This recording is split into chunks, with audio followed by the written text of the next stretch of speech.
meteorologist Rob Elvington and the Wave 31 Storm Tracker Early Warning Radar Network. And here's a look at the view off to the southeast from downtown Decatur. This view brought to you by the Thompson Roofing and Construction Sky Camera Network. And it's kind of a clear example of what we see this time of the year. Last day of June. These are what we call pulse thunderstorms. You get all that heat and humidity from the afternoon and allows for these showers and storms to develop. They go straight up, but then all that rain inside of it falls down, it cools it off, and then they quickly collapse. And we'll just continue to see a lot of these through the rest of this late afternoon into this evening and really through the next 5 to 7 days. It's 92 degrees right now in Decatur, winds out of the southeast at 9 miles per hour with the heat index of 95, though we've seen some heat index values approach 100 here earlier this afternoon. So there's a look at the Wave 31 Storm Tracker Early Warning Radar Network. Again, just a lot of these pop-up pulse showers and thunderstorms throughout North Alabama. These are spotty in nature, most areas staying dry, but if you get underneath one of these, you get a quick little downpour.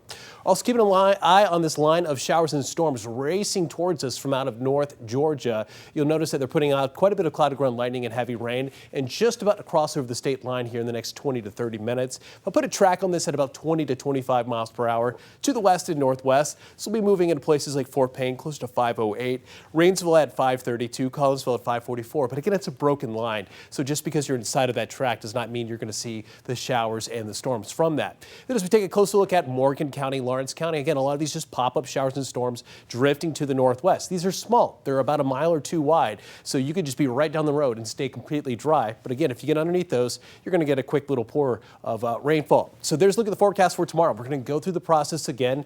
Maybe a hair cooler tomorrow because we do expect the coverage to pick up a little bit in terms of the cloud cover and the showers and storms. High still coming close to 90 for tomorrow, but we'll call it a 40% chance by the late afternoon hours and into the evening. And it's just because of all of this moisture overspreading the region through the rest of this week and all the way into the holiday weekend. This is around 3 o'clock on Saturday. Once you get into those dark greens on the map, that is very humid, muggy air, again, supplying the moisture from these daily pop-up showers and storms. But of course, a lot of these storms, they depend on the heat of the afternoon. So once the sun goes down, you lose the fuel and we'll likely see mostly dry conditions through the overnight hours and into your Friday morning, but still a few pop-up showers and storms possible. And again, once we start to heat things up into your Friday afternoon, we're starting to see those scattered showers and thunderstorms. And again, the coverage a little bit higher for your Friday afternoon into your Friday evening. So just plan on better chances for rain for tomorrow.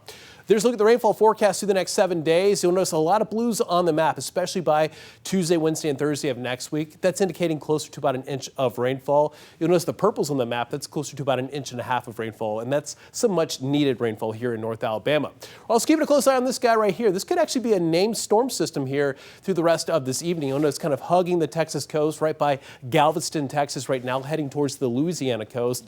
Regardless of what happens with this, the remnants or all that tropical moisture from it, it's going to slowly get kind of pushed in our direction through the next 3 to 4 days. So those oranges and reds on the map, that's indicating tropical moisture, tropical air overhead. So that's just going to continue to supply the moisture and of course the humidity through this holiday weekend.